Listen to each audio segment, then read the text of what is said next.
రాష్ట్ర వ్యాప్తంగా కూడా ఎండలు దంచి కొడతా ఉన్నాయి. రానున్న 3 రోజుల పాటు గరిష్ట స్థాయిలో 2-3 డిగ్రీల వరకు కూడా ఉష్ణోగ్రతలు పెరిగే అవకాశం ఉన్నట్టు వాతావరణ కేంద్రం హెచ్చరికలను జారీ చేయడం జరిగింది. దాంతో పాటుగా అటు ఏదైతే టండస్టమ్ యాక్టివిటీ తోటి రేపు, ఎల్లుండి కూడా తెలంగాణ రాష్ట్రంలో తేలికపాటి నుంచి ఓ మోస్తరు వర్షాలు కురిసే అవకాశం ఉన్నట్టు కూడా హైదరాబాద్ వాతావరణ కేంద్రం ప్రకటన విడుదల జరిగింది.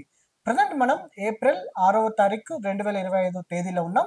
ఏదైతే 7వ తారీఖు, 8వ తారీఖు ప్రధానంగా మహారాష్ట్ర నుండి ఉత్తర తమిళనాడు వరకు ఏర్పడినటువంటి ఉపరితల ఆవర్తనం ప్రభావంతో ఏదైతే దాంతోటి పాటుగా అటు థండర్స్టర్మ్ యాక్టివిటీ ఏదైతే భూ వాతావరణం వేడెక్కినప్పుడు ఉష్ణోగ్రతలు గరిష్ట స్థాయిలో నమోదైనప్పుడు ఏదైతే క్యుములో నింబస్ ఫామ్ అయ్యి పెద్ద ఎత్తున వర్షాలు పడుతున్నటువంటి పరిస్థితులు మనం చూస్తున్నాం. గత 4 రోజుల క్రితం కూడా హైదరాబాద్ నగరంలో భారీ వర్షపాతం నమోదైనటువంటి పరిస్థితులు మనం చూస్తా ఉన్నాం. దీనికి సంబంధించి పలు జిల్లాలకు ఆరెంజ్ అలర్ట్‌ను కూడా ఇవ్వడం జరిగింది. అంటే రానున్న 3 రోజులు ఏదైతే మనం విభిన్నమైనటువంటి వాతావరణాలు చూడనున్నాం. ప్రధానంగా మధ్యాహ్నం వరకు కూడా అంటే 4 గంటల వరకు కూడా అటు ఏదైతే ఉష్ణోగ్రతలు గరిష్ట స్థాయిలో నమోదవుతాయి.